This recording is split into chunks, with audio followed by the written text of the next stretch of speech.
para todo mundo que está ligadinho na TV Gazeta. E vamos direto conversar com o repórter Thiago Salazar, que está lá no Parque São Jorge, trazendo as informações do Corinthians. Boa noite. Fala, Michele, boa noite para você, para todo mundo que está aqui com a gente. Corinthians estreia hoje na Copa Libertadores da América. Memphis Depay foi julgado no STJD. E André Sanches corre risco de ser expulso ainda neste mês aqui no Timão. Tem muita informação do Corinthians aqui no Gazeta Esportiva hoje, mas agora eu quero saber do Palmeiras com Alexandre Silvestre. Boa noite, Silvestre. Boa noite, Salazar. Pessoal, aquele abraço. Abel Ferreira é punido com suspensão de 8 jogos pelo STJD. Palmeiras recorre e aguarda efeito suspensivo para ele poder participar do jogo de domingo contra o Corinthians. Atualizações também sobre Vitor Roque e Paulinho, informações exclusivas ainda sobre a troca do nome do estádio do Palmeiras. O negócio está avançando. E o Santos, Marcelo Bazeggio? Boa noite, Silvestre, a todos que acompanham o Gazeta Esportivo. O Santos estreou na Sul-Americana com derrota e antes da partida teve reunião entre jogadores e diretoria para cobrar salários atrasados. Tem também o primeiro posicionamento do Neymar sobre a frase misógina que ele utilizou ao criticar o árbitro da partida entre Santos e Remo. Tudo isso e muito mais ao longo do Gazeta Esportiva de hoje, mas agora eu passo a bola para a nossa repórter Marina Buffon, que traz as últimas informações do São Paulo. É com você, Marina. Olá, Baceggio, boa noite para você, boa noite a todos que nos acompanham. Aqui no São Paulo, é claro que o assunto continua sendo Robert Arboleda, mais um capítulo nessa história que está longe de acabar, viu? E também a gente vai falar sobre as novidades, que são muitas, do treino de reapresentação aqui do Tricolor. Mas antes, temos muitas coisas ainda, né, Michele? Eu volto com você por aí no estúdio. Vamos conferir os outros destaques de hoje do Gazeta Esportiva. Eu apresento agora a dupla que está comigo hoje aqui no estúdio, o apresentador do Mesa Redonda, Osmar Garrafa, e nosso comentarista super, hiper, mega Alex Miller. Boa noite, Alex. Boa noite, tudo bem? Boa noite, boa noite. Bom, hoje tem Corinthians em campo pela Copa Libertadores da América. Vamos fazer então o nosso primeiro contato com o Thiago Salazar. Fernando Diniz vai estrear. Noite de muita expectativa, né, Salazar?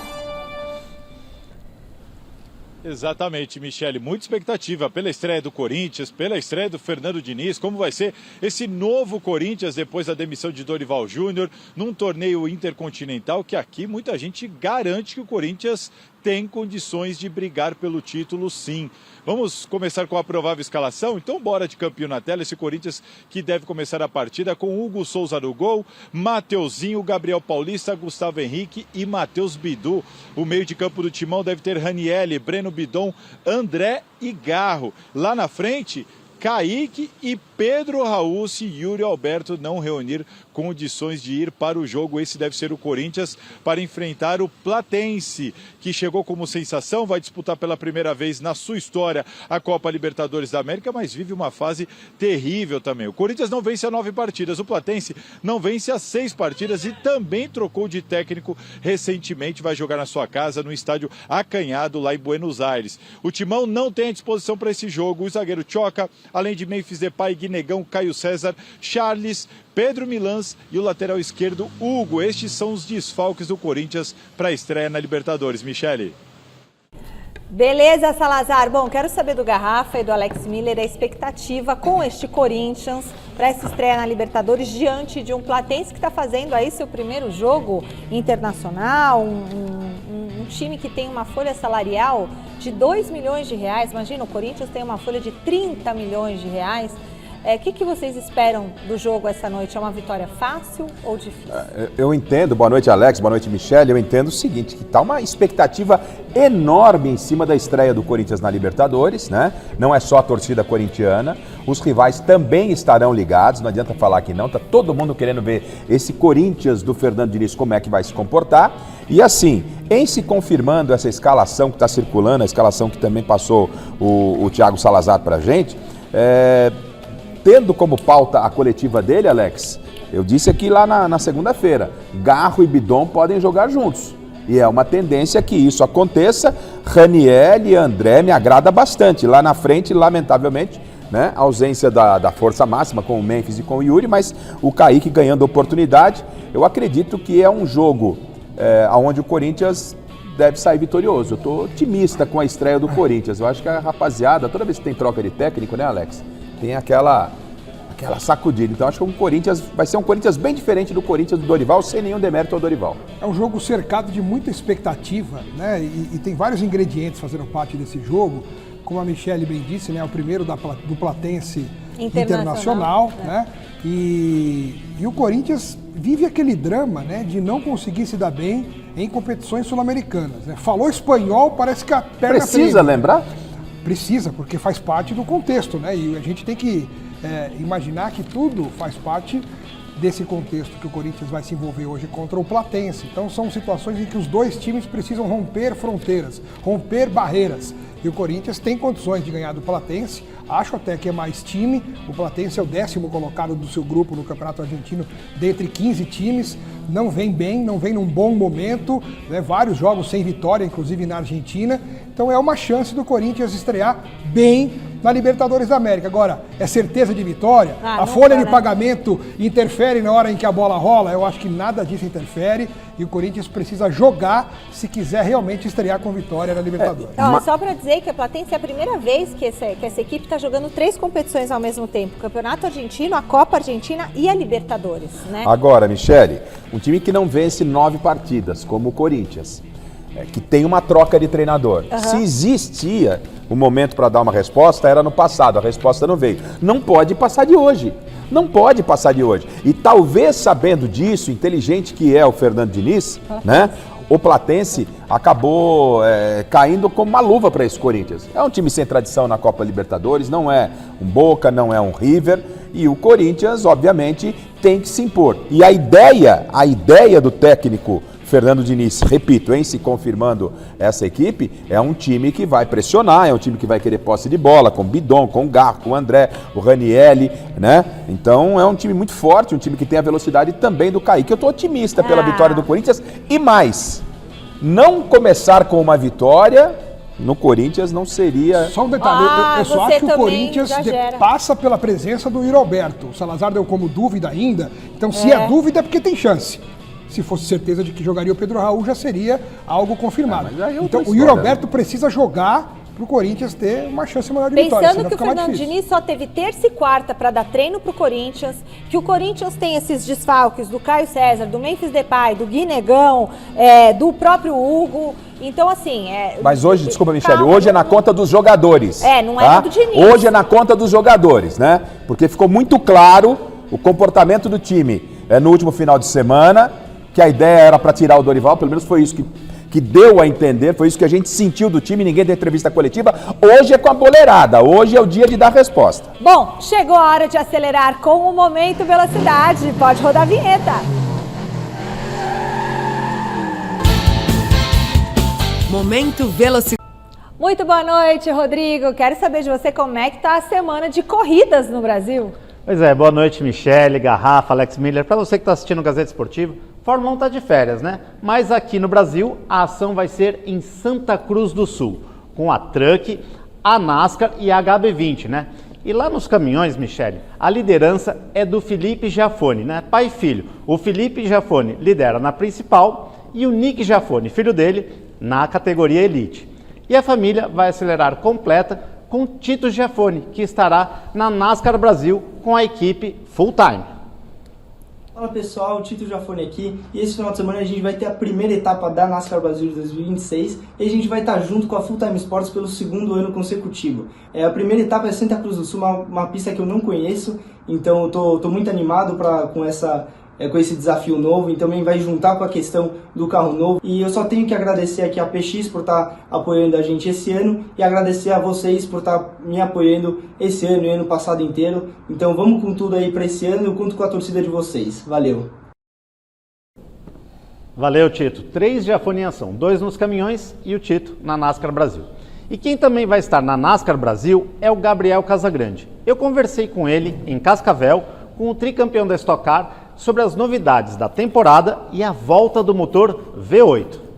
Melhorou muito. Se você perguntar para todos os pilotos, todos vão ter essa mesma resposta, que é muito mais prazeroso se guiar um motor V8 aspirado do que um motor turbo.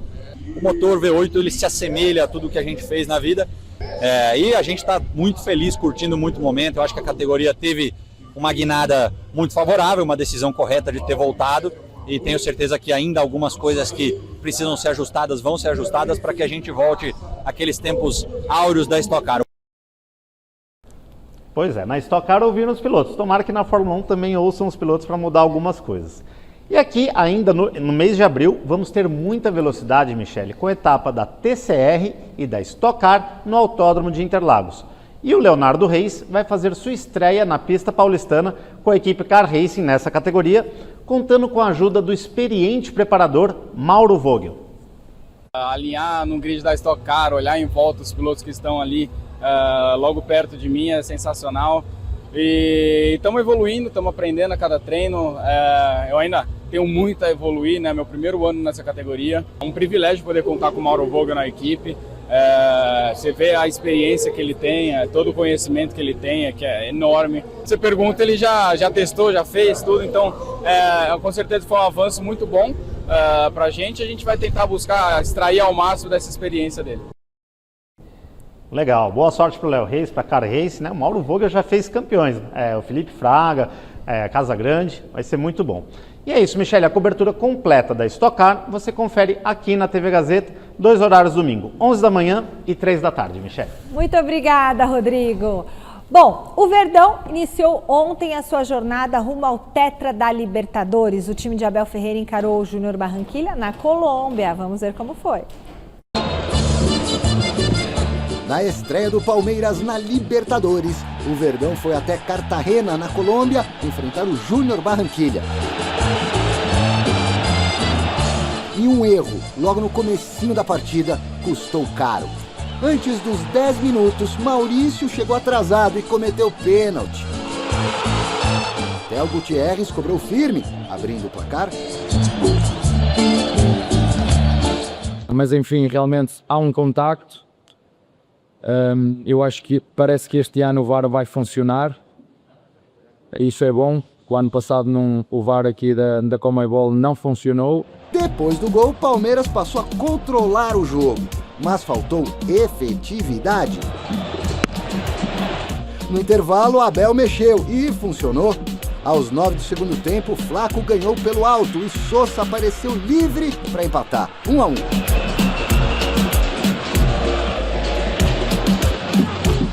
Em busca da virada, o Verdão pressionou, criou, chegou, mas não marcou. Na melhor chance, Sosa foi no fundo e cruzou para trás. Felipe Anderson chutou em cima do Silveira. No fim, Carlos Miguel garantiu o empate, evitando um resultado pior. Bem pior, aliás, só o gramado mesmo. E o nosso adversário aproveitou muito bem o golo, e depois a partir daí eu acho que o nosso adversário se fechou bem, num gramado muito difícil de se jogar para quem tem que propor e criar. Bom, o Palmeiras tem 17 vitórias esse ano, uma campanha muito boa, 3 empates, 3 derrotas, e agora teve esse empate contra o Júnior Barranquilla. Assim, o Júnior Barranquilla é o time mais forte do grupo do Palmeiras, porque o Sporting Cristal e o Cerro Porteño são bem mais fracos, né, tecnicamente. Então, em tese, ontem foi o jogo mais difícil do Palmeiras nessa fase de grupos. Mesmo não sendo em Barranquilla, e sim em Cartagena, pouco mais de 100 quilômetros de Barranquilla, o gramado muito ruim, né, muito fofo, parecia em determinados momentos que o jogo estava acontecendo numa praia, né, a bola afofava no campo, assim. Os jogadores tinham dificuldade de correr. E o primeiro tempo do Palmeiras foi bem ruim, sem inspiração, sem ideia, sem nada. Tomou um gol logo de cara num pênalti absolutamente claro e que o Maurício bobeou demais no lance. E depois o Palmeiras no primeiro tempo foi nulo, não conseguiu criar oportunidades, jogou mal, né? Se esforçou, mas não teve nada assim de inspiração para buscar o gol de empate. Já no segundo tempo, com as mexidas do Abel, o Abel mudou o time do Palmeiras no intervalo e o Palmeiras foi para cima, empatou com o Sosa e fez uma pressão surreal para cima do Júnior Barranquilla. E só não saiu o segundo gol do Palmeiras porque sobrou incompetência na hora de finalizar.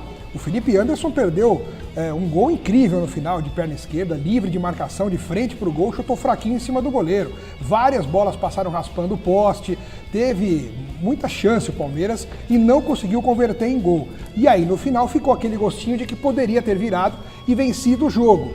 Por isso que fica aquela pontinha de frustração. Mas na matemática, um ponto fora de casa contra o principal adversário do grupo não deixa de ser uma coisa positiva também. Antes de começar a Libertadores, disse que o Palmeiras vai terminar essa fase em primeiro lugar no geral. E continuo, mesmo com esse empate, com essa opinião. Né? Pela qualidade do seu time, mesmo ontem não tendo jogado principalmente um grande primeiro tempo, mas no segundo tempo fez o suficiente para empatar. O Júnior Barranquilla, o Alex destacou bem, né? É a segunda força, talvez, do grupo. Tem jogadores experientes. O Léo Gutierrez, que inclusive bateu o pênalti, é um jogador que já foi campeão da Libertadores, que já atuou pelo River Plate. Agora, a gente viu aqui o Gustavo Gomes aqui reclamando em cima do árbitro, colocando pressão em cima da arbitragem na hora do pênalti, que foi pênalti, não é? Mas o Gustavo Gomes não falou nada porque ele acabou ficando no lucro. A gente não tem essa imagem, não foi cedida pelos detentores, mas tem um lance aí em que no jogo que todo mundo viu que muito poderia ter custado ao Gustavo Gomes também um cartão vermelho. E sobre a pressão na arbitragem e sobre gramado, Alex, o Abel já tem quantos títulos da Libertadores? 2. Ele ganhou 2. Ele sabe o que é Libertadores. Ele tá achando que vai achar gramado igual Neoquímica Arena na Libertadores inteira? Isso é normal. E reclamar do VAR já é jogar pressão e ele não viu nem o que aconteceu no jogo do Flamengo. Ai, Neoquímica Arena só tem uma. Domingo é dia de Moto 1000 GP aqui na TV Gazeta. Olho na tela para conferir mais sobre a prova.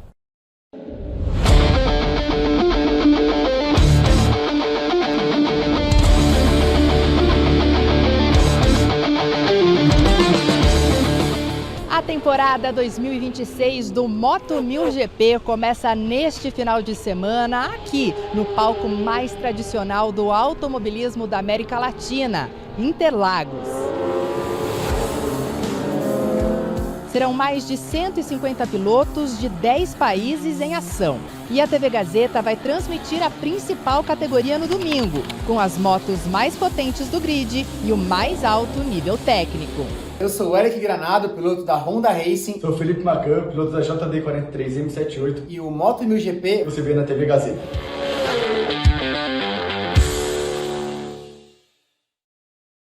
Domingo te espero à 1h, hein? Moto 1000 GP aqui na Gazeta. Chama agora o repórter Alexandre Silvestre para falar mais sobre o Palmeiras. Tem má notícia no Verdão, Silvestre. Boa noite.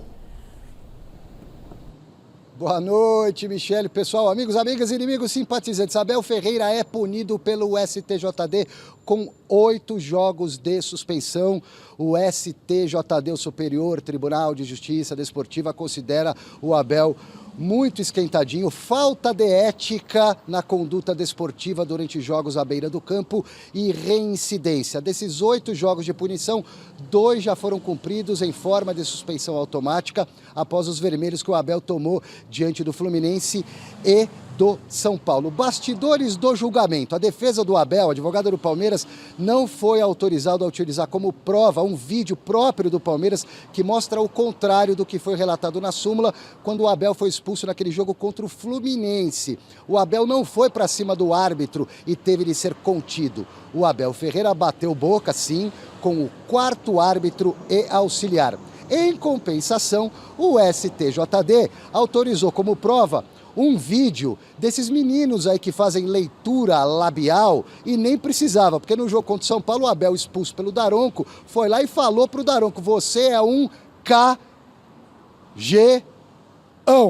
Enfim, o Palmeiras entrou com recurso, entende que a punição é exagerada e efeito suspensivo a caminho. Pedido de efeito suspensivo para que o Abel possa, eventualmente, se esse efeito suspensivo for concedido ao Abel, trabalhar no jogo de domingo, no campo, contra o Corinthians lá em Itaquera.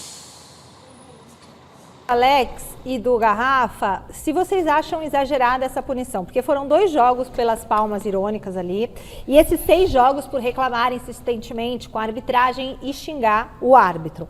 E uma das questões que o tribunal colocou é que até março de 26 foram 13 expulsões, sendo 30 cartões amarelos e 10 suspensões.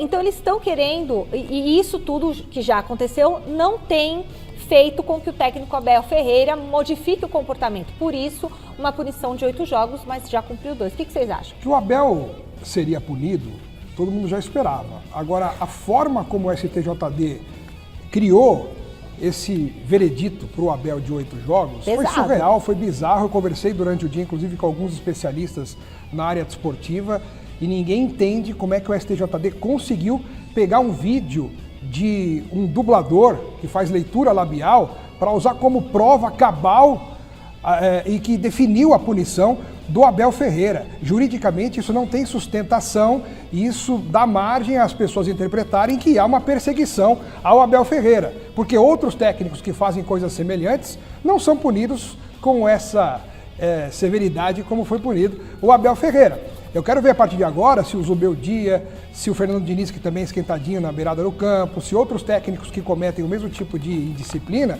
vão ser punidos dessa forma. Porque a última vez que o Abel tinha sido punido pelo STJD foi em outubro de 2023, há quase 3 anos. Então, por mais que ele tenha tomado muitos cartões amarelos e cartões vermelhos, ele não chegou a ser condenado pelo STJD. Então essa questão de reincidência é diferente na linguagem popular do que na linguagem jurídica. Então, pegaram muito pesado com o Abel. Eu quero ver o critério a partir de agora. Me pareceu até que o pessoal que estava julgando eram pessoas com a característica do Abel, de forma exagerada, né? Porque o Abel é um exagero à beira do campo. Eu não vou entrar no mérito se os 8 jogos acabaram sendo justos ou não. Eu só acho o seguinte, o Abel é um ótimo técnico, é um técnico que exagera à beira do campo, que prejudica o seu time quando não está à beira do campo, né? Estava previsto já em algum tempo, demorou até para acontecer um gancho mais pesado, mas deve vir um efeito suspensivo. É muito provável que o Abel esteja, inclusive, no clássico contra o Corinthians, comandando a sua equipe. Fosse eu, a presidente do Palmeiras, que outro dia disse que os homens estão histéricos, né? Histéricos, acho que foi esse o termo, né? Teria uma conversa reservada. O Abel é o maior salário do técnico aqui no futebol brasileiro hoje, teto. É importante o Abel se conscientizar que ele tem que apenas realizar o seu trabalho. Ontem, já na coletiva de ontem, já estava fazendo pressão na arbitragem de novo, no VAR, dizendo que esse ano o VAR vai... O VAR da Libertadores, o VAR da Libertadores vai funcionar. Tá se referindo ao que aconteceu na decisão contra o Flamengo. O Abel, aceita, já foi. Né? A própria presidente do seu time disse que naquela partida contra o Flamengo, não dá para jogar na conta da arbitragem. O Palmeiras não deu um chute a gol na decisão da Libertadores. Então, o Abel é o zero e vezeiro a reclamar com a arbitragem. Se foi justa ou injusta, é uma questão que a gente pode ficar aqui o dia inteiro discutindo. Você tem razão. Mas que vinha chegar, uma hora ia chegar uma pena grande para ele, e a caneta pesa mais. Olha, eu não discutiria. Ele é chato demais na beira do campo. Eu não discutiria o tamanho da punição se ela não tivesse vindo por um meio bizarro no teor jurídico. Não existe você pegar um vídeo extraoficial de um dublador para falar, tá vendo? Essa é a prova cabal. Porque nem na súmula... Você quer absolver o Abel, aí é outra questão. Eu tô falando que eu não discutiria a punição se não tivessem usado esse vídeo. Mas não existe juridicamente isso. Gente, o Abel tava merecendo um gancho. Ele é chato pra dedéu na beira do campo, gente. Pelo amor de Deus. E ele xingou ele passa da conta. Alex, ele xingou de fato. Ele passa da conta. Ele dá uma espanada às vezes. Não, ele tá exagerando realmente. Ele tem ficado fora constantemente do banco de reservas por conta de suspensões, mas que há também Alex, já chutar microfone, algo direcionado chutar microfone, empurrar jornalista, cinegrafista, o Abel exagera. O cara tá 5 anos aqui, ele exagera e ninguém faz nada. Tá 6 meses no clube, faz o que o Abel fez. Então, mas ele faz, ninguém faz nada, pô. O Flamengo foi visitar o Cusco lá no Peru pela estreia da Libertadores e começou bem na competição. O time carioca venceu por 2-0, sendo o primeiro gol esse aí, marcado de cabeça pelo craque Bruno Henrique. No finalzinho do jogo, Arrascaeta ampliou de cabeça também, aproveitando o rebote do próprio chute. Arrascaeta. O Flamengo agradece a arbitragem também. Na próxima rodada da Liberta, o Flamengo pega o Independiente Medellín da Colômbia. Pela primeira vez na história, o Mirassol entrou em campo por um torneio internacional contra o Lanús da Argentina. E o time do interior começou com o pé direito, venceu por 1-0 com gol de cabeça do João Vitor, após cruzamento do Reinaldo. A vitória na estreia quebrou um jejum de 11 jogos sem vitórias do Mirassol. Olha, daqui a pouquinho nós vamos trazer para vocês aí de casa toda a repercussão da notícia exclusiva que nós demos ontem aqui no Gazeta Esportiva, falando a respeito do Memphis Depay e de como as atitudes dele têm repercutido dentro do Corinthians. Já temos mais informações a esse respeito aqui no Gazeta Esportiva. Se você não viu ontem, veja hoje. A estreia do Santos na Copa Sul-Americana deixou um gosto amargo na boca do torcedor da Baixada. O Peixe enfrentou o Deportivo Cuenca lá no Equador e perdeu por 1-0 nesse gol, após uma cobrança venenosa de escanteio vinda dos pés de Mancinelli. Vale lembrar que nessa partida o Santos não pôde contar nem com o Neymar e nem com o Gabigol. E aí, eu pergunto para a Garrafa e para Alex Miller, eles fizeram falta em campo? Olha, é evidente que fizeram falta. A pessoa que pega esse elenco do Santos, olha esse time dentro de campo, Michele, e vê a qualidade que ele apresenta, você pode pensar o seguinte: poxa vida, mas será que se um Neymar com uma perna e um Gabigol sem uma coxa não melhorariam esse time? Eu acho que melhorariam. Então, para responder a pergunta, objetivamente, fizeram falta. Se o Santos ganharia com eles em campo é outra história, mas que eles dariam um acréscimo de qualidade para esse time que jogou ontem, eu não tenho dúvida nenhuma. E um resultado ruim para o Santos, que a Sul-Americana, diferentemente da Libertadores, classifica o primeiro de cada grupo e alguns, acho que os 3 melhores segundos é que avançam. Então é um resultado ruim, até porque o Santos perdeu para uma equipe onde todo mundo deve fazer bons resultados contra ela, né? E no primeiro gol, muita gente falando do Brasão, mas faltou o homem do primeiro pau, Alex. Nem que colocasse um isso anão. É o básico do básico. Falhou? Né? Ele falhou não só na bola, como na orientação do posicionamento da sua defesa. Sim. Tem que ter um jogador ali no primeiro pau, um homem no primeiro pau. Sempre tem que ter alguém no primeiro pau no escanteio, nem que fosse um anão. Coloca qualquer um ali. A bola passou ali. Tem que ter alguém no primeiro pau justamente para tirar uma bola curta, uma bola baixa, rasteira. Tem que ter alguém sempre no primeiro pau. E não tinha. E pro azar do Brasão, a bola bate na trave e nele entra. Né? Aí... Bom, o repórter Marcelo Basejo tá chamando e tá chegando para falar mais do Santos. Boa noite, Marcelo. O Neymar se pronunciou hoje sobre a última polêmica em que ele se envolveu, é isso? É isso, Michele. Neymar, pela primeira vez, se posicionou sobre a frase misógina que causou muita polêmica, né? Ele, durante a partida, né, contra o Remo, ele chegou a dizer que o árbitro estava de Chico, né? Estava bastante insatisfeito com algumas decisões do juiz. Ele acabou sendo advertido com cartão amarelo, mas essa frase caiu muito mal. Ele foi bastante criticado e resolveu se posicionar. Vamos conferir o que o craque do Santos disse sobre o tema. Eu falei, eu dei risada porque foi de uma forma leve que eu falei. Realmente não quis ofender nenhuma mulher. Até a expressão de Chico, por exemplo, não sabia. Você sabia? Não. Ninguém sabia. Você sabia que era de chiqueiro? Ninguém sabia. Eu entendi o que você falou, mas foi o que eu falei. Você explicou aquele montão de coisa, sendo que eu nunca quis atingir esse lado. Eu entendo que o mundo não é igual. Eu sei disso. Hoje em dia tá mudando bastante. Tá evoluindo. E essas discussões fazem parte dessa evolução. Sim, faz parte da evolução de todo mundo. Para que isso aconteça. Entendi muita coisa, principalmente do que a Bia falou. Ele explicou. Jamais imaginaria. Tá aí as palavras de Neymar, que não participou da estreia do Santos na Copa Sul-Americana, mas deve voltar à equipe no sábado no duelo com o Atlético Mineiro na Vila Belmiro, o primeiro dos 4 jogos que o Santos terá jogando em casa. Aliás, não só Neymar é esperado para esse jogo contra o Galo, mas também Gabigol, outro atleta que foi preservado do duelo com o Deportivo Cuenca no Equador, viu, amigos? Beleza, Basejo, agora... Há quem diga, né, Michele, me desculpe, há quem diga que essa sequência de 4 jogos, a que se destacou o Marcelo Basejo, são os 4 jogos derradeiros para que o Neymar possa definitivamente tentar convencer o técnico Carlo Ancelotti a ir à Copa do Mundo, o que eu acho pouquíssimo provável. Não, sábado eu tenho certeza que ele joga. Da forma que a situação está se transcorrendo. Então ele tem 4 jogos em casa e vai jogar os 4 jogos para provar que pode ser útil. Eu acho muito difícil ele convencer o Ancelotti pelo momento, Alex. E se tratando de Neymar, vamos um jogo de cada vez. Né? A gente fala dos 4, mas vamos devagar, porque o Neymar a cada momento apronta uma surpresa para justificar uma ausência, né? Então, neste sábado, o que vai acontecer? Ele vai enfrentar o Atlético na Vila. Vai. Vamos ver o que ele vai fazer. Depende dele. A bola tá com ele, mas ninguém pode fazer alguma coisa para o Neymar ir para a Copa do Mundo. Só ele. Então depende dele. Será Neymar, que ele vai aguentar? come a bola, arrebenta, faça 2 gols, mais uma assistência e sai pro abraço. De repente, começa a sua caminhada. Mas depende dele começar. Mas vocês acham que ele aguenta jogar esse sábado contra o Atlético Mineiro e depois dia 14 contra o Deportivo Se ele não aguentar, Recoleta? então pendura a chuteira, né? Michele, ou é agora ou agora. É agora ou nunca? É agora ou agora. Ou vai, ou racha, né? Tem que mostrar, né, gente? Aqui vê. Mas vai ser. Se ele for pra Copa, vão reclamar. Se ele não for, também vão reclamar. Não vai dar pra agradar, não. Bom, e claro que a história Arboleda ganhou mais um capítulo hoje. A Marina Buffon traz pra gente. O zagueiro apareceu ou não, Má?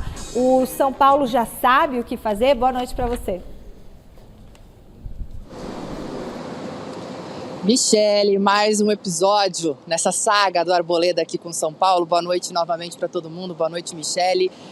O staff do jogador entrou em contato aqui com o São Paulo hoje pela manhã e sugeriu uma rescisão de contrato. O São Paulo, segundo a nossa apuração aqui da TV Gazeta, aceita conversar com o staff dele, mas garantiu que não vai ser bonzinho, que não vai ser uma rescisão amigável. Afinal, o clube entende que está sendo lesado pelo jogador neste momento. Então, pretende fazer jogo duro, quer fazer jogo duro e pretende ser recompensado por toda essa situação que o Arboleda está fazendo o clube passar. Uma coisa já está definida, ele vai ser multado por dia que ele se ausentou. Então, desde sábado, ele vai ser multado até ele aparecer. Isso já está definido, segundo a nossa apuração aqui da TV Gazeta. A segunda coisa há um entendimento aqui nos corredores do clube de que seria a melhor, né, o melhor cenário seria que ele fosse negociado com outro clube e que este clube, numa conversa com o São Paulo, assumisse,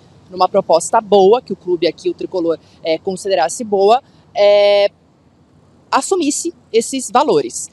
Muito se fala sobre a multa rescisória do Arboleda, que é 300 milhões para o mercado nacional e 600 milhões para o mercado internacional. Porém, o clube entende que é um valor são 2 valores muito difíceis de serem alcançados e por isso, então, o próximo clube ao qual o Arboleda possa ir jogar bola teria que sentar com o São Paulo para justamente ressarcir o clube, mas em valores abaixo de 300 e 600, porque o clube entende que esse valor não vai ser alcançado, Michele. Mas o Arboleda, pessoalmente, ele individualmente não entrou em contato com o clube. Quem entrou foi o staff do jogo. Olha, vamos falar de Arboleda. Hoje eu fui tomar um café e aí o rapaz aqui do nosso Reserva Cultural virou e falou assim: Michele, o São Paulo tem que aceitar o Arboleda de volta? Eu acho que nem existe mais essa possibilidade, né? Porque isso já azedou de ambas as partes. Nem ele quer, nem o São Paulo gostaria. Essa rescisão, será que não vai sair tudo do jeito que o Arboleda quer? O São Paulo tem que ser muito firme, né? A gente está numa posição aqui de aguardo, de expectativa e assistindo de camarote a essa confusão proporcionada por quem? Pelo São Paulo? Não, pelo Arboleda. Ele que provocou tudo isso, ele que está arrumando sarna para coçar mais uma vez na vida, na carreira, na vida. Ele se enrola por completo sozinho, né?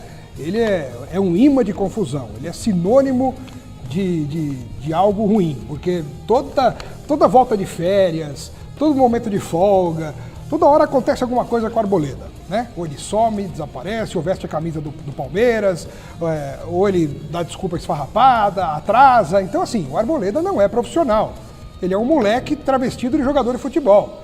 E agora, com consequências mais graves, financeiramente falando. Óbvio que é surreal, é bizarro a gente falar que o São Paulo vai pedir 600 milhões ou de negociação para um clube ou de indenização para o próprio Arboleda, sendo que ele está afundado em dívida particular, inclusive. Então, o São Paulo vai ter que resolver da melhor maneira possível, minimizando o seu prejuízo. Não Mas tem você o que falou fazer. Rafa, tem 34 anos a criança. É um moleque com não idade. É um moleque, né? De Veja cabeça, bem, né? é uma falta de respeito, né, do entre aspas, profissional com a instituição. Hoje passa por problemas financeiros, mas a história do São Paulo é muito gigante. Talvez o Arboleda algum dia dê a importância que deveria dar por vestir a camisa do São Paulo Futebol Clube. Por quase 10 anos. Por quase 10 anos. Um clube que o acolheu, um clube que deu espaço para que ele projetasse a sua carreira. E aí, ele tem todo o direito, Alex, de não querer jogar mais no São Paulo.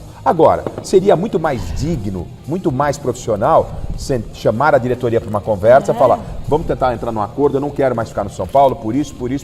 Não, toma uma atitude de um menino mimado, vai embora, some, uma atitude inconsequente, então, desperdiçando uma grande oportunidade, saindo pelas portas do fundo do São Paulo Futebol Clube. Fosse eu a diretoria do São Paulo, levaria à risca aquilo que de melhor o São Paulo pode tirar na saída do Arboleda. Mas não deixaria uma mínima vantagem para ele. É tudo para o São Paulo dentro da lei. Porque o Arboleda, com certeza, pisou demais na bola, né?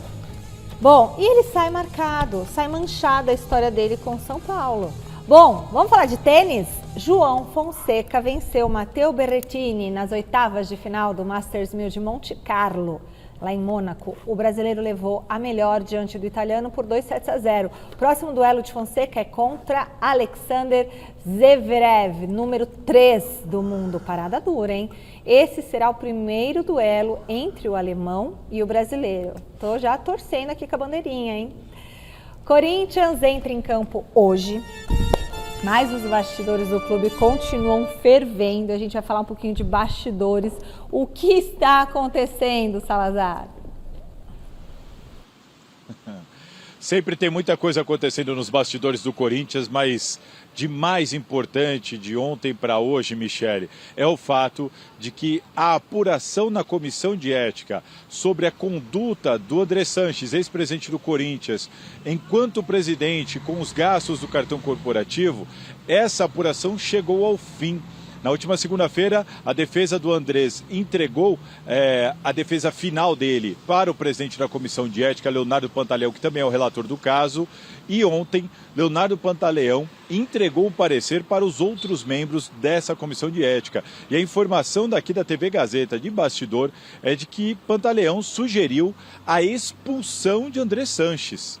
Segundo o parecer de Leonardo Pantaleão, André Sanches deveria ser expulso do clube. Agora, os outros 4 membros da comissão de ética têm 5 dias úteis para se manifestar. Se não houver 3 votos divergentes, é este parecer que vai para o Conselho Deliberativo, ali na segunda quinzena ainda do mês de abril, e aí só vai depender do Conselho pautar e votar o futuro de André Sanches, que, se tudo correr dentro dos prazos, pode até o final deste mês acabar sendo expulso do Corinthians. E mais uma informação rápida: a cúpula da Gaviões da Fiel está neste momento aqui dentro do Parque São Jorge, reunida com o próprio Leonardo Pantaleão, presidente da Comissão de Ética e vice-presidente do Conselho Deliberativo. Michele. O Corinthians também tem sempre novos capítulos emocionantes, né, da novela. Já já a gente fala mais do jogo dessa noite. O Grêmio estreou na Sul-Americana contra o City Torque em Montevidéu. Os uruguaios venceram por 1-0 com gol de Eduardo Agüero, que teve uma forcinha do Everton. Ah, falhou o Everton? Falhou. Falhou. Ai, não gosto de dizer isso, mas dava, hein? Foi uma bola defensável. Dava, né? Puerto Cabello e Atlético Mineiro jogaram pela primeira rodada da Sul-Americana. Os venezuelanos abriram o placar com um chute cruzado de Castilho. Pouco depois, o atacante Dudu empatou para o Galo, mas o Giovanni Ramos subiu sozinho de cabeça para selar a vitória do Puerto Cabello por 2-1. Novo contato com Alexandre Silvestre sobre o Palmeiras. O pensamento do torcedor do Verdão já está no derby, no clássico de domingo. O time, será que vai ter alguma novidade na escalação, Silvestre? Com certeza, Michele. O Palmeiras já virou a chavinha, desembarcou pela manhã, reapresentação à tarde, pensando no derby de domingo contra o Corinthians, obviamente, na Neoquímica Arena, Campeonato Brasileiro. Enquanto o Abel Ferreira aguarda a chegada ou não do tal do efeito suspensivo para ele poder trabalhar no jogo lá na casa corintiana, ele já sabe que o John Arias está fora de combate e tomou contra o Bahia na última partida do Verdão no Campeonato Brasileiro, terceiro amarelo. Cumpre a suspensão automática, o Sosa deve ser o substituto, jogou bem ontem na Colômbia, na estreia do Verdão no campeonato, na Copa Libertadores. O Sosa deve entrar no time, o Alan na outra beirada, Flaco Lopes de centroavante. Com isso, o Maurício voltaria ao meio campo. Vitor Roque e Paulinho. A informação exclusiva passou por este portão aqui atrás de mim há instantes e me soprou o seguinte, abre aspas, difícil, muito mais difícil para o Paulinho. Então, Paulinho e Vitor Roque não devem enfrentar o Corinthians. O Vitor Roque se recuperando de uma pancada no tornozelo, sofrida no mata do Campeonato Paulista contra o São Paulo, jogou as finais com infiltração, aquela coisa toda que o Palmeiras não confirma, depois saiu de cena, participou de um ou outro jogo, fazendo tratamento específico, fase final.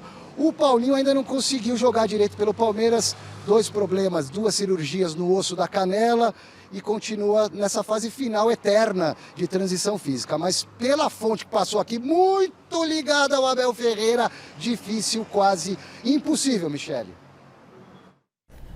Beleza, Silvestre. Bom, seguinte, pessoal, o Gazeta Esportiva de hoje ainda vai trazer tudo sobre a repercussão de como está o ambiente de Memphis Depay dentro do Corinthians, salários pagos do Santos, muita possibilidade de mudança no nome do Allianz Parque. Então, segura aí que a gente volta já já. Ô, saudade! Vamos voltar, pessoal. Thiago Salazar está no telão para trazer a repercussão sobre o atacante Memphis Depay, da notícia que nós demos ontem aqui no programa. Tá contigo, Salazar? Exatamente, Michele. A repercussão, como era de se imaginar, foi muito grande. Inclusive, a nossa reportagem foi procurada por outros funcionários do clube, além de torcedores que passaram a se manifestar sobre essa história. E agora, a pergunta que fica é bom ou é ruim o Memphis Depay se meter tanto em tudo? Porque esse é o dilema entre os corintianos sobre essa questão. Afinal, olha, ele está trazendo a experiência dele, alguns até lembraram do Seedorf no Botafogo, que fazia algo semelhante, é uma sugestão para tentar ajudar o clube, outros entendendo que ele não tem que se meter em outras áreas e se concentrar só no futebol. E dentro do CT, a única preocupação é o ambiente. Olha, independentemente, os relatos que chegaram para mim hoje independentemente se é bom, se é ruim, se você concorda, se você discorda. A questão é o ambiente. Se isso interfere no ambiente, de preferência, era melhor que não tivesse acontecendo. Enfim, mais repercussão sobre essa história. Memphis Depay que está fora de hoje da estreia do Corinthians do campeonato, na Copa Libertadores da América. Eu passo a bola para vocês debaterem, Mi. Obrigada, Salazar. Eu quero muito saber a opinião de Alex Miller e do Xerifão Osmar Garrafa sobre essa situação do Memphis Depay, dessa crise. Será que está tendo uma crise no ambiente dentro do Corinthians? Ai, gente, e o Memphis Depay? Tá criando um bafafá lá no Corinthians? É bom ou é ruim? Porque parece assim, ele se mete no departamento médico, aí ele vai lá e fala, olha, mas aqui na Holanda podia ser melhor assim. Aí ele vai lá e fala do cloro da piscina onde eles fazem a hidroginástica. Isso é bom ou é ruim? Ô, Michele, a interferência, no meu ponto de vista, ela só vai acontecer, labiar, né, se o clima entre comissão técnica e o jogador for ruim e entre o Memphis e os companheiros for ruim. Ou seja, vestiário. É ali que não pode azedar o leite. O cara do jurídico reclamou, o cara do transporte, o cara que cuida da logística. O cara que cuida da logística nunca marcou nenhum gol pelo Corinthians. O problema é vestiário. É vestiário. Mas no vestiário tá tudo bem. Né? Pode ser. E é óbvio que ali alguns são colegas ali, um outro pode não gostar do Memphis. Mas até onde a gente tem informação, né? A boleirada chama ele de chefe, mas eu entendo que se esse problema no entorno, para mim, não interfere não, Alex. A não ser que algo possa estar podre dentro do vestiário. Aí é outra questão. O que não me parece que esteja acontecendo, né? Acho que não. Acho que o Memphis Depay, ele percebe que o Corinthians vive uma crise externa muito grande, institucional até, uma desorganização no clube, e ele de repente quer colocar o dedo ali para tentar melhorar. De repente, pensando o lado positivo, ele está tentando dar aqueles toques de alguém que é mais experiente, que já conhece outras realidades, para ajudar o Corinthians, né? Vamos pensar assim. Porque toda hora também ficar pensando mal do cara. Sabe quem fazia isso? O Rogério Ceni no São Paulo. Lembra que quando ele chegou no São Paulo, ele tinha estofo para virar e falar da água da piscina, da água da hidroginástica? Ele fazia muito isso e melhorou na época que ele esteve lá como treinador do São Paulo. Agora teve duelo de campeões mundiais do surf. Gabriel Medina e Ítalo Ferreira se enfrentaram pelas oitavas de final da etapa Bells Beach na Austrália. E quem levou a melhor foi o Medina, que enfrentará o também brasileiro Samuel Pupo na próxima fase. Ai, que medo! Às vezes eu tenho uns sonhos com ondas gigantes, que eu morro afogada, morro de medo. Chegou a hora. O tricolor se reapresentou hoje depois da estreia com vitória na Copa Sul-Americana. Marina, novidades, retornos, acidentes, é isso? Explica pra gente. É isso, Michele. Aconteceu de tudo nesse treino aqui de reapresentação do São Paulo. O Bobadilla, que foi o autor do gol lá no Uruguai por 1-0, né, contra o Boston River, teve um probleminha na perna, acabou ficando ali na parte interna e tudo mais. O restante foi a campo, conseguiu treinar normalmente aqui no CT da Barra Funda. Luciano e o Luca, que nem viajaram para o Uruguai, cada um pelo seu problema médico, treinaram normalmente, podem ficar aí à disposição do técnico Roger Machado no jogo contra o Vitória, que acontece no sábado lá no estádio do Barradão, em Salvador. O Sabino ainda está com incômodo na panturrilha, o Caleri segue ainda no protocolo de concussão depois de ter levado os 8 pontos no supercílio, então eles ainda seguem como dúvida para esse compromisso. Agora, o acidente, Michele, foi que o Pablo Maia se envolveu ali num acidente de trabalho, vamos dizer assim, um treino, acabou fraturando o nariz e também os ossos da face, vai passar por um procedimento na sexta-feira, amanhã no caso, para corrigir essa situação. Não foi informado se foi um choque com um atleta, enfim, mas aconteceu esse acidente por aqui no CT da Barra Funda, mas ele está bem dentro do possível, é claro. E para fechar aqui o noticiário do São Paulo, Rian Francisco está de volta, ele que em julho do ano passado sofreu uma grave lesão no joelho, passou por cirurgia, ontem jogou 30 minutinhos ali pelo Sub-20 na vitória sobre o Fluminense e hoje já treinou por aqui, quem sabe nos próximos jogos ele não pode ser relacionado pelo Roger Machado. Nossa, coitado, né? Como será que ele quebrou esse nariz? Será que caiu? Independentemente de como ele quebrou, o Pablo Maia precisa se benzer, né? Olha, porque, sal grosso é sempre bom, viu? Rapaz, aproveita que vai pegar o Vitória na Bahia, traz alguma coisa de lá, o time, pede alguma encomenda. Ó, mergulha no mar, pula 7 ondas. 7 ondas, tudo Aparecida, cada um na sua crença, mas não é. É que é muita coincidência, né, Pula só uma onda no rasinho. Que peso, cara. O Pablo Maia vive realmente um momento da carreira muito difícil, porque se não é lesão, fratura o nariz, fratura o osso da face.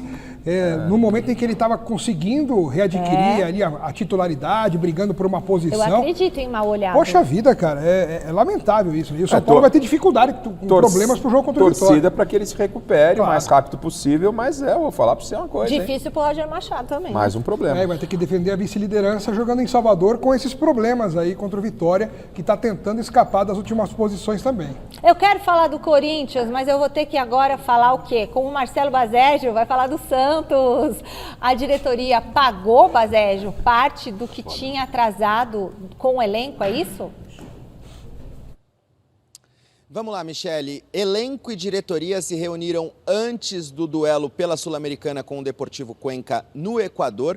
O elenco cobrou a diretoria sobre os salários atrasados e a diretoria, horas antes do jogo, pagou 1 mês de direitos de imagem atrasados e também o valor de 1 mês referente a CLT, né? A carteira de trabalho. Os clubes dividem o salário dos jogadores entre direitos de imagem e CLT. Ficou faltando mais 1 mês de direitos de imagem, mas esse pagamento parcial não surtiu efeito. O Santos estreou com derrota na Sul-Americana e os jogadores bastante insatisfeitos com esses atrasos salariais. A gente lembra que o Peixe atravessa uma grave crise financeira. A dívida do clube já está batendo na casa de R$1 bilhão. Presidente Marcelo Teixeira foi cobrado pela principal torcida organizada do clube e o time vai para essa sequência de 4 jogos em casa com a responsabilidade de reagir na temporada, mas nos bastidores a situação não é nada boa porque o Santos segue devendo os seus jogadores e mais uma parcela dos direitos de imagem vencerá no dia 20 de abril, chegando novamente a 2 meses de direitos de imagem atrasados, viu, amigos? Bazégio, o Cuca minimizou essa questão desses direitos de imagem atrasados. Disse que está sendo resolvido de forma interna, obviamente não esperava outra resposta do Cuca, mas isso atrapalha demais o trabalho, né, Alex? Não tem como. Atrapalha, o Cuca está chegando agora, né? Ele de repente não está na pele de quem está sofrendo atrasos já há mais tempo. E o jogador sabe, e todo mundo, os funcionários, todo mundo que trabalha e dignamente merece o seu salário, quando não é pago, quando não cai, né, na conta, você fica, incomodado. incomodado, é ruim. E não cabe o discurso, jogador de futebol ganha muito, não. Cada um recebe o seu salário, que está acordado, tem que receber na data do pagamento. E organiza a sua vida em cima daquilo que ganha. Claro. Né? Então, poxa, não pode acontecer isso aí. Não pode. O time já está mal dentro de campo. O agora, salário não se mexe, né? Daqui a pouco, se der tempo, eu vou falar se o Fernando Diniz vai bem ou mal nas estreias dele da Libertadores. A gente fecha o giro de repórteres com o Palmeiras. Silvestre, o Allianz Parque vai mudar de nome. Bye, bye, Allianz Parque. Vem aí algo parecido com o Nubank Park. Nubank, um banco digital, está comprando o tal do naming rights, o nome do estádio, no caso, o estádio do Palmeiras. Vai dobrar o contrato da W Torre, através da Real Arenas, que gere o estádio do Verdão. Estava defasado, foi muito bom lá atrás, ficou defasado, o mercado cresceu. Nubank, que já entrou na jogada lá nos Estados Unidos, no novo estádio da Inter Miami, na Flórida, vem para colocar o nome, estampar o nome Nubank na Casa Palestrina, dobrando os valores, mais ou menos isso. Palmeiras continua com os 15% dele, Palmeiras vai ganhar o dobro, porque é 15% do dobro. Me cobrem, amanhã, até a hora do almoço, muito provavelmente, o Palmeiras já terá um novo nome para o seu estádio com novas receitas. Opa! Bom, é que Allianz Parque é um nome muito bonito, mas vai ter mais dinheiro, então o nome vai ser mais bonito. O nome é o de menos quando entra muita grana a mais, né? E é importante o dinheiro, e o Palmeiras tem sido muito perspicaz agora, junto com a W Torre, para arrecadar cada vez mais. Né? E aí? Vamos aguardar aí, né? Que venha mais grana para os cofres do Palmeiras. E fica a dúvida sobre o nome, né? Vai ser Nubank Park, Parque. No Palestra Itália, porque foi no Palestra Itália, no Palestra Itália. Bom, é o seguinte, eu vou terminar falando o seguinte, em 28 jogos de Libertadores, Fernando Diniz tem 15 vitórias, 6 empates e 7 derrotas. Olha. Então hoje vai ter Corinthians ganhando na Libertadores. Amanhã me cobrem aqui também. 1-0 Platense, você vai ver. 3-0 Coringão. Gente, amanhã a Gazeta Esportiva começa com o pé na porta e uma informação exclusiva, bombástica para você. 18 horas e 1 minuto você estaremos aqui. Fique agora com Fernando Azevedo e o Jornal da Gazeta. Tchau.